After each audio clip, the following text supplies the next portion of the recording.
On se retrouve pour ce grand direct, messieurs et dames, bienvenue. La 58e session du Conseil de droits de l'homme s'est ouverte ce lundi 24 février à Genève en Suisse sous la présidence de l'ambassadeur et représentant permanent de la Suisse auprès de l'Office des Nations Unies à Genève et président en exercice du Conseil. Durant 6 semaines, le Conseil doit examiner plus de 80 rapports présentés par le secrétariat des Nations Unies et les hauts commissariats aux droits de l'homme.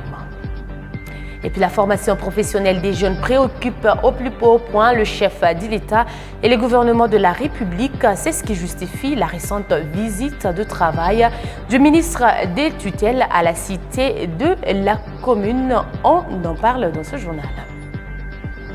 Célébration le week-end dernier du 168e anniversaire de Baden-Powell, fondateur du mouvement scout. À Kolwezi, plusieurs manifestations ont été organisées à l'occasion. Voilà tout pour les titres. Messieurs et dames, accrochez-vous car les développements, c'est tout de suite.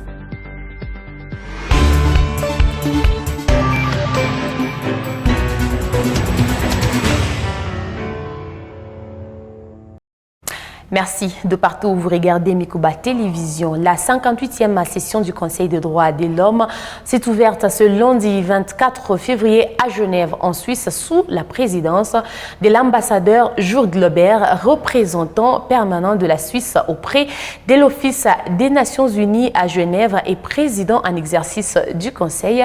Durant 6 semaines de session, le Conseil doit notamment examiner plus de 80 rapports présentés par le secrétariat des Nations Unies et les hauts commissariats aux droits de l'homme par des experts des droits de l'homme et par d'autres organes d'enquête concernant de nombreux thèmes et intéressants. La situation des droits de l'homme dans près de 40 pays. Prenant part à ces assises, la première ministre de la République démocratique du Congo a appelé à des sanctions dissuasives contre les forces d'occupation. Judith Suminwa a aussi appelé la communauté internationale à une réponse humanitaire proportionnelle à la situation de crise. Suivez Judith Suminwa dans cet extrait choisi par Léo Kingu. Nous voulons saluer également la résolution prise par le Conseil de paix et sécurité de l'Union africaine et espérons des mesures coercitives pour la mise en œuvre de toutes ces recommandations en faveur de la paix. Ainsi, au regard des massacres et des exécutions sommaires qu'ils continuent de perpétrer sur notre sol, nous en appelons à des sanctions dissuasives pour permettre de restaurer l'ordre et la sécurité et protéger ainsi des milliers de Congolais vivant à Goma, Bukavu et dans d'autres localités sous occupation. Nous continuons à ce jour d'enterrer les morts que nous n'avons pas cessé de dénombrer et de compter, des millions de déplacés sans abri dont la plupart des camps ont été détruits par les forces d'occupation. La situation sécuritaire et humanitaire dans l'Est de la République démocratique du Congo a atteint des niveaux alarmants. Selon les chiffres du ministère de la Santé, depuis le mois de janvier 2025, le conflit a provoqué, entre autres, la mort de plus de 7000 compatriotes, dont plus de 2500 corps enterrés sans être identifiés et plus de 1500 corps traînent encore dans les morgues. Plus de 215 cas de choléra identifiés et plusieurs cas de Mpox non pris en charge avec risque d'expansion. La destruction de plus de 90 sites, 90 sites d'accueil des déplacés internes, des attaques contre les hôpitaux et entrepôts humanitaires. Plus de 450 000 personnes, selon l'ONU, sont sans abri, nourriture et eau. Plus de 27 millions sont en besoin d'assistance humanitaire et plus de 2,8 millions de déplacés internes en République démocratique du Congo et particulièrement à l'Est. Agression rwandaise sur les sols congolais, c'est plutôt le Rwanda qui doit des terres à la République démocratique du Congo, estime un Congolais de la diaspora résidant en Suisse. À Genève, certaines femmes déplorent les viols à répétition utilisés comme armes de guerre par le Rwanda, des Congolais qui préconisent la cohésion nationale et le soutien aux institutions de la République démocratique du Congo. Suivez. Au-delà de frontières de la RDC, l'agression rwandaise sur le sol congolais, ici narrée par la diaspora congolaise vivant en Suisse. Venir répondre à l'invitation de la première ministre Judith Suminwa Tuluka, certains rappellent l'histoire de cette guerre d'agression qui a duré plus de 3 décennies. Cette agression, elle ne date pas d'aujourd'hui, elle n'a pas commencé avec le président Félix Antoine Tshisekedi. C'est une agression qui a commencé il y a 30 ans en arrière, même un peu plus. Nous sommes un peuple et nous ne pouvons pas accepter l'humiliation. Il s'agit ici vraiment de ce que l'on dit à Lingala, Likambo Mabele. Une guerre qui fait parfois de la femme et des enfants le principal victime, violée parfois devant ses enfants, obligeant dans certains cas des enfants à violer leurs propres parents. En tant que femme, je me sens abattue. Pourquoi? Parce que moi, puis mon association, nous nous occupons des femmes violées. Elles sont déplacées, elles ont quitté chez elles et en ce moment, elles sont dans une souffrance horrible. Et nous, on dit stop au génocide à ciel ouvert. La RDC, convoitée par le Rwanda, un voisin envieux, si congolais, qui joue l'histoire de l'existence de l'Afrique, estime que c'est plutôt la RDC qui doit réclamer le terre au Rwanda. Parce que quand vous entrez dans l'histoire du Congo, le royaume Congo existait, le Rwanda n'existait pas encore. Donc c'est à nous de nous réapproprier du Rwanda. Si vous voulez que nous ayons une 27e province, faisons-le, c'est notre droit. Au chapitre de proposition, il préconise la cohésion, aussi l'intérêt général de la nation. C'est que nous demandons à ce qu'on essaie un peu de réveiller ces fibres-là patriotiques, que le Congolais puisse comprendre qu'on n'a pas un autre pays que celui qu'on a là. Et si les Congolais pouvaient comprendre quelle importance le Congo joue dans le monde, je pense que ça peut ramener au moins cette fierté-là. Depuis la prise de certaines villes de la RDC par l'armée rwandaise, la diaspora congolaise reste attachée à la mère patrie. De mouvements de sit-in et autres plaidoyers sont menés pour dire non à ces génocides oubliés. Et puis le président congolais Félix-Antoine Tshisekedi Tshilombo a annoncé le week-end dernier un remaniement gouvernemental à venir, envisageant un gouvernement d'union nationale et une restructuration de la direction de l'Union sacrée de la nation, sa coalition politique majoritaire. C'était au cours d'une rencontre le week-end dernier avec les membres de l'Union sacrée. On fait le point dans ce récit de Junior Mbal rendu au studio par Raphaël Kapampa-Christ. Lors d'une réunion avec les députés nationaux, sénateurs et responsables politiques de sa plateforme, le chef de l'État a exprimé sa déception face au manque d'engagement de certains membres de son camp politique dans la gestion de la crise sécuritaire à l'Est. Notre quasi-silence, je n'ai pas vu beaucoup de monde monter au créneau pour appeler notre jeunesse à s'enrôler et défendre la patrie. Je suis désolé, a déclaré Félix Tshisekedi, citant toutefois quelques figures dont les ministres Jean-Pierre Bemba et Guy Loando pour leur implication active. Face à la progression du M23 dans l'est du pays, le président a insisté sur la nécessité d'unité des mobilisations. Nous devons nous unir. Notre force, c'est des Congolais debout et déterminés, a-t-il martelé. Dans un contexte marqué par l'offensive du M23 qui contrôle désormais plusieurs localités du Nord et Sud Kivu, Félix Tshisekedi estime que des changements s'imposent, tant au niveau politique et militaire. Il a ainsi évoqué une réforme de l'armée, avec la promesse de bâtir une armée professionnelle et suffisamment prise en charge pour faire face aux défis sécuritaires et aux trahisons internes. Par ailleurs, le président congolais a réaffirmé sa détermination à lutter contre ce qu'il qualifie des systèmes de soutien international à l'agression dont la RDC serait victime. Le Rwanda n'est pas seul et nous sommes en train de déboulonner ces systèmes, a-t-il déclaré, appelant à une vigilance accrue sur le plan diplomatique. La refonte de l'Union sacrée de la nation semble inévitable alors que Tshisekedi appelle à une meilleure organisation de sa majorité pour affronter les défis sécuritaires. Ne soyons pas distraits par des querelles internes ou des manipulations extérieures, a-t-il averti. Dans un contexte où les appels au dialogue se multiplient, notamment sous la pression des partenaires régionaux et internationaux, cette annonce d'un gouvernement élargi à d'autres forces politiques pourrait redéfinir la stratégie de Kinshasa face au M23 et à ses soutiens. Au même chapitre, lors d'une récente réunion avec les membres de sa plateforme, l'Union sacrée de la Nation, le chef de l'État a exprimé sa déception face au manque d'engagement de certains membres de son camp politique dans la gestion de la crise sécuritaire à l'Est. Et pour ce faire, il a annoncé un remaniement gouvernemental en intégrant l'idée de la formation d'un gouvernement d'union nationale. Qu'en pensent les analystes? Est-ce une solution pour la résolution de la crise que traverse le pays? Christian Mbumba a réagi et pense que cette démarche ne peut rien apporter à ce stade. Il est dans cet extrait choisi par Michael Mutwila. Par rapport à sa volonté de mettre en place un gouvernement d'union nationale, moi je me dirais que cette décision ou cette volonté est venue trop tôt et trop tard. Trop tôt parce qu'il y a déjà la CENCO et l'ECC qui est en démarche pour question de dialogue.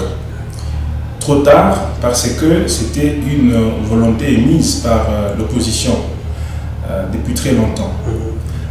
Nous ne pouvons pas nous voiler la face, ce n'est pas un secret de polichinelle. Aujourd'hui, notre État est en position de faiblesse dans le cadre des négociations, puisque déjà l'ennemi a déjà touché l'intégrité territoriale. Nous n'avons pas le contrôle sur nos 26 provinces, nous n'avons pas le contrôle sur tous les 145 territoires.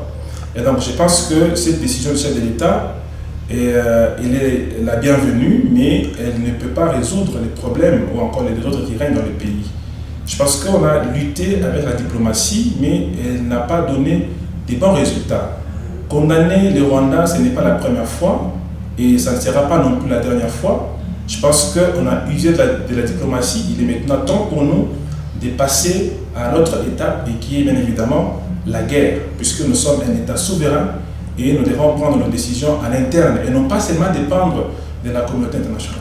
Vous savez, on a perdu beaucoup plus de nos compatriotes. Je me pose la question, combien coûte la vie d'un Congolais aujourd'hui? Parce qu'on en a perdu plusieurs.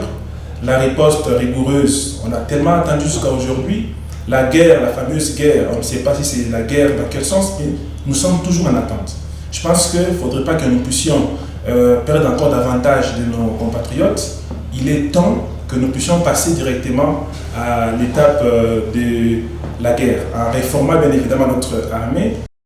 Je vous l'ai dit à l'entame de ce journal, la formation professionnelle des jeunes préoccupe au plus haut point le chef de l'État et les gouvernements de la République. C'est ce qui justifie la récente visite de travail de Marka Ekilali Kombo, ministre des tutelles à la cité de la commune, et l'autorité communale de Dilala a conduit son hôte lors de cette troisième visite. On fait le point avec la cellule de communication et presse de la commune de Dilala. Françoise Mangweji Kouaha, bourgmestre de la commune de Dilala, a accueilli mercredi 19 février à la cité de la commune le ministre national de la formation professionnelle et métiers, Maître Marc Ekilali Kombo, à mission officielle dans la province chère à Fifi Masuka Saini. Cette troisième visite du patron de la formation professionnelle est un signal fort du pouvoir central au plaidoyer de Françoise Mangweji en faveur de la jeunesse de son entité. C'est la troisième fois que je suis en train d'effectuer une descente ici dans ce centre. C'est l'un des grands centres modernes que nous avons aujourd'hui dans notre pays et qui est encore en chantier. Et nous tenons, moi comme ministre national de la formation professionnelle, pour ne pas dire le numéro 1 de la formation professionnelle dans notre pays. Donc je tiens à ce que cet ouvrage puisse vraiment évoluer dans sa construction. Et ce n'est pas un secret, c'est un dossier qui est connu du gouvernement national parce que moi-même je l'ai porté déjà 2 ou 3 fois au Conseil des ministres. Voilà pourquoi hier j'ai tenu une réunion avec le minier pour qu'il nous accompagne dans l'achèvement de ces travaux. En 7 mois de fonction, dans toute la République, je n'ai pas trouvé des infrastructures aussi impressionnantes, modernes et imposantes que celles qui se trouvent ici. Construites grâce à la redevance minière perçue par la commune de Dilala, ces infrastructures sont un cadre idéal de formation d'une main-d'œuvre locale, tel que souhaité par le chef de l'État, Félix-Antoine Tshisekedi Tshilombo, qui fait la lutte contre le chômage des jeunes, l'un des piliers de sa politique. Le pouvoir de Kinshasa souhaite revitaliser les secteurs de la formation professionnelle en République démocratique du Congo et les Lualaba en est les flairons. Ce journal se poursuit. Le Conseil urbain de sécurité dirigé par le maire de la ville de Kolwezi, Jacques Massengo Kindele, s'est réuni pour faire le point sur la situation sécuritaire de la ville et en présence de son adjointe Farida Wipoudil et des bourgmestres des deux communes. Le commandant ville Emmanuel Katambo a confirmé que la situation reste calme. L'autorité urbaine appelle à la vigilance et à la collaboration entre la population et les services de sécurité pour préserver la paix sur l'ensemble de la ville de Kolwezi. Suivez. Présidé par le maire de Kolwezi, Maître Jacques Massengo Kindele, la traditionnelle réunion locale de sécurité du mois de février a été tenue avec succès. Ce lundi 24 février 2025, premier jour de la semaine. Avec tous ses membres, l'autorité urbaine, Maître Jacques Massengo Kindele, a informé à l'assistance les différents points culminants, consacré essentiellement à l'évaluation de la situation sécuritaire sur l'ensemble de la ville et les mesures prises pour la sécurité des Kolweziens et leurs biens. On fait les bilans de la situation sécuritaire pendant 15 jours. Nous avons passé la situation en revue et prendre des mesures, des stratégies pour améliorer et sécuriser la population. Dans ses prérogatives lui confiées, le patron de Kolwezi a appelé les membres du conseil local de sécurité, chacun, en ce qui lui concerne, à faire preuve de vigilance et à remplir correctement ses attributions. La situation sécuritaire sur toute l'étendue du chef-lieu du Lualaba demeure relativement calme, a laissé entendre les secrétaires du conseil, qui appellent la population à une franche collaboration avec les services de sécurité. Voilà, la situation est calme et sous contrôle, malgré les cas isolés. On ne peut pas dire à 100%, mais les cas isolés. Mais dans l'ensemble, les cas, c'est calme. Le couvre-feu, la mesure n'est pas levée. Nous demandons d'ailleurs aux récalcitrants qui viennent à 23 heures que le couvre-feu est maintenu. Demandez à la population d'être vigilant avec les temps qui courent, de dénoncer les suspects. Veiller sur le bien-être de tous, la quiétude et la tranquillité publique de la population de Kolwezi demeure la mission primordiale de l'autorité urbaine, Maître Jacques Massengo Kindele. Ces conseils est un moment d'échange et de prise de décision allant dans l'intérêt majeur de ses administrés. Et puis, célébration le week-end dernier du 168e anniversaire de Baden Powell, fondateur du mouvement scout. À Kolwezi, les scouts du district Est se sont rendus à Lualaba Mupanja pour la célébration et ceux du district Ouest ont eu une célébration eucharistique à la paroisse Christ Sauveur des Kanina. Sarah Sompo pour les détails. Le célébrant du jour a martelé sur l'importance de ces mouvements. Iwatumishi wa Mungu kama vile David na Saul anarepresente sisi wote katika eklesia. Mwe ndani ya eklesia wenyewe tunakumbanishana. Patafanya election kuya napita problemu. Hata mkimisha mtu pino endelisha vile vile unamlasa ataimisha mbaya. Kama ilikuwa dunia kama tu ile chuki. Après la célébration, un grand rassemblement était annoncé pour marquer d'une pierre blanche le 168e anniversaire de Robert Smith Baden Powell. À cette occasion, des brevets ont été remis aux vieux loups qui ont totalisé plus de 50 ans dans le mouvement. Nous nous sommes tous rencontrés au niveau de Christ Sauveur 5 ans.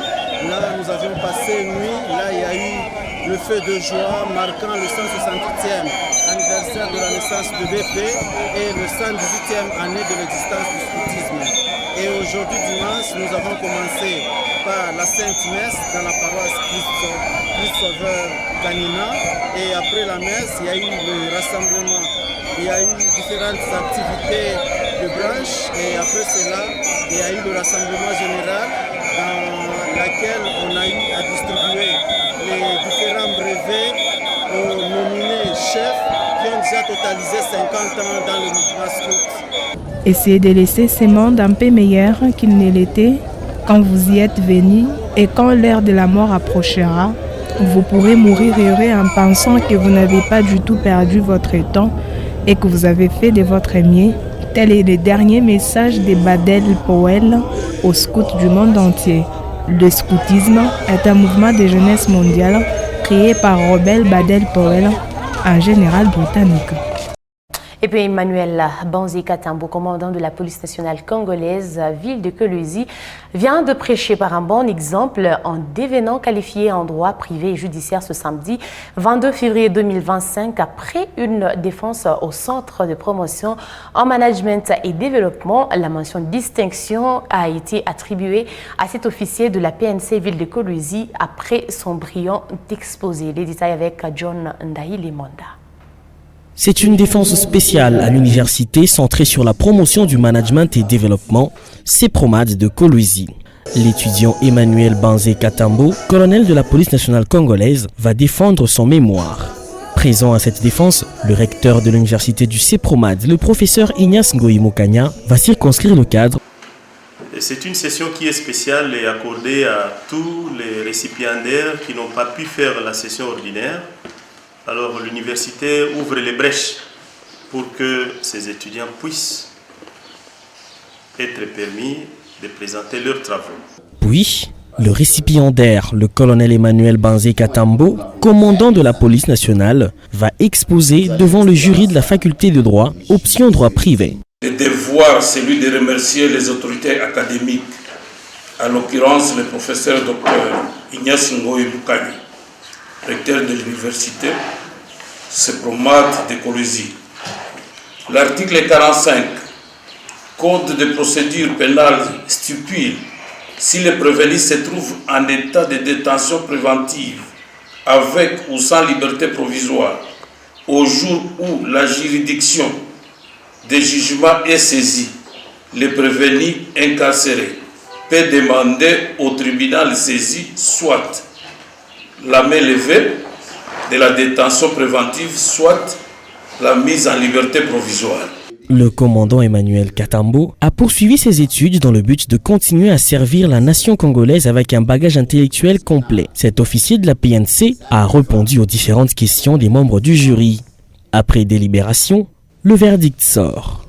L'impétrant réussit avec la mention distinction. Le recteur de l'université du CEPROMAD va lui accorder le grade de licencié en droit privé et judiciaire.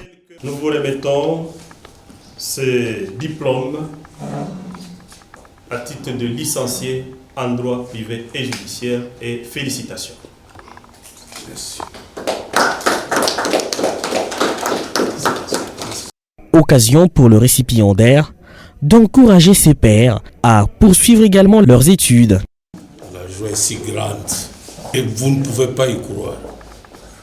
Et surtout combiner le travail et les études. Je demande aussi à mes collègues d'emboîter le même pas. Devant le comité de gestion de l'université du CEPROMAD, le corps académique, ainsi que sa famille, le commandant ville de la police nationale congolaise a été déclaré licencié en droit privé. Un autre fruit de l'université centrée sur la promotion du management et développement. Et puis, le président du conseil d'administration du cadastre minier a procédé le week-end dernier à une visite dans les installations des entreprises minières Rwashi Mining et Comus SAS avec sa délégation conduite par le directeur provincial Crispin Bindoulé qui a reçu les explications du fonctionnement de chacune des entreprises à visiter et a reçu leur desiderata. Oscar Kalambaye nous donne les détails. La délégation a débuté par les installations de l'entreprise Rwashi Mining. De l'ascenseur qui amène les agents dans la mine souterraine, passant par l'usine de métallurgie, la sous-station ainsi que le bassin de rejet. Bien avant cela, la délégation du PCA Crispin Bindoulé a reçu quelques explications de la part du représentant de l'entreprise, particulièrement sur les difficultés rencontrées cas de l'envahissement d'une partie de sa concession par les trésors artisanaux, mais aussi les constructions anarchiques des maisons à la limite de sa concession. Après, la délégation, sous la conduite du directeur provincial Ricky Katombe, s'est rendue à Comus SAS pour le même exercice. Elle a aussi visité la salle d'électrolyse, lieu d'extraction des lingots de cuivre. La délégation a clôturé la journée par une réunion avec les responsables des coopératives minières qui pointaient du doigt le Camil d'avoir vendu certains de leurs espaces. Après la rencontre, les négociants et leurs syndicats disent avoir été éclairés. Il dit « Nous sommes suffisamment éclairés, le Camil nous a tout dit, mais SAEMAP fait partie de ce que nous vivons aujourd'hui. Le Camil a ses limites dans cette affaire. » Mais il y a aussi une grande part, il y a SAEMAP. Dans les secteurs miniers, il y a beaucoup trop de problèmes. Pour nous, on pensait que le cadastre minier a toujours été hostile par rapport à l'artisanat minier. Parce que ce n'est pas aujourd'hui que nous avons commencé à solliciter des espaces, donc des aires, les zones d'exploitation artisanale. Dans les explications du PCA de Camil, il a dit que le Camil est condamné à tort. Parce qu'il y a des choses que le Camil ne sait pas faire. Honorable Aïdi Mbouyou, député national et l'un des initiateurs de cette rencontre, il donne la motivation de cette initiative. Organiser cette rencontre pour que tout ce que les coopératives minières éprouvent comme difficulté au niveau du service de Camil soit bien déclaré. Les exploitants artisanaux, ils ont été satisfaits de la réponse du responsable du cadastre. Par ailleurs, le cadastre minier est chargé de la gestion du domaine minier ainsi que celle des titres miniers et de carrières. Il garantit la sécurité juridique des droits miniers. Il est le conservateur des titres miniers et des carrières. Et puis la dynamique des jeunes Tchokwe a orchestré ce samedi une rencontre intellectuelle d'envergure sur la préservation du patrimoine culturel placé sous les thèmes Mouniachi, l'arbre généalogique. Cette conférence débat a mobilisé une centaine de jeunes participants soucieux de raviver les racines identitaires de leur communauté. Raphaël Kapampa Christophe nous en parle. Les jeunes de la dynamique Tchokwe étaient à l'école du savoir sur les valeurs culturelles de leur peuple. Animés par deux érudits, les professeurs Baudouin Wika, président provincial de l'association Kouliva, et le docteur Bernard Somona, la rencontre était un véritable plaidoyer générationnel. Le docteur Bernard Somona a entamé son intervention en décryptant la symbolique du Mouniachi. Cet arbre mémoire où, selon lui, reconstituer sa généalogie serait apprendre à marcher sans se perdre dans les sentiers de la mondialisation. Le peuple Tchokwe est né dans la République d'Angola et plus précisément à Saourimo. Il y a eu une certaine Samutu et Namutu. Dans la coutume Tchokwe, nous considérons plus la femme comme racine. Et ceci se traduit par un adage qui dit Chihunda Chukwede Nenga Chakuinaochi. Merci beaucoup. Dans un second temps, le professeur Baudouin Wika a détaillé les mécanismes du mariage traditionnel Tchokwe, pilier de l'édifice social. Dans son exposé, il a mis en lumière les rôles clés de la dot. Chez nous, le Ouganda, c'était une école. J'insiste sur ça, parce que c'est à partir de là où on formait les hommes, comment vous mariez, comment rester avec une femme, des enfants, ainsi de suite. Tout mariage, et donc le mariage sans dot existait chez nous. Et donc quand vous vous mariez à votre cousine, vous n'avez pas parfois la dot à payer. Les participants ont pu interroger les experts lors d'une séance de questions-réponses dynamiques, abordant notamment les défis de la transmission dans un contexte urbain.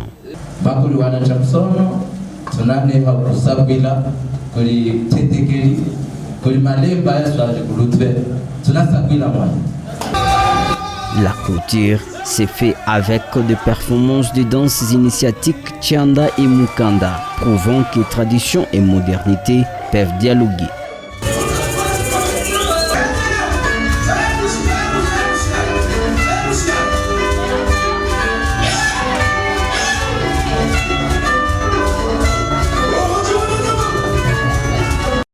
Et c'est à ces rythmes que s'achève cette édition du journal. Merci à vous tous de nous avoir suivis de partout et passez une excellente semaine en compagnie de programmes de Mikoba Télévision. Au revoir.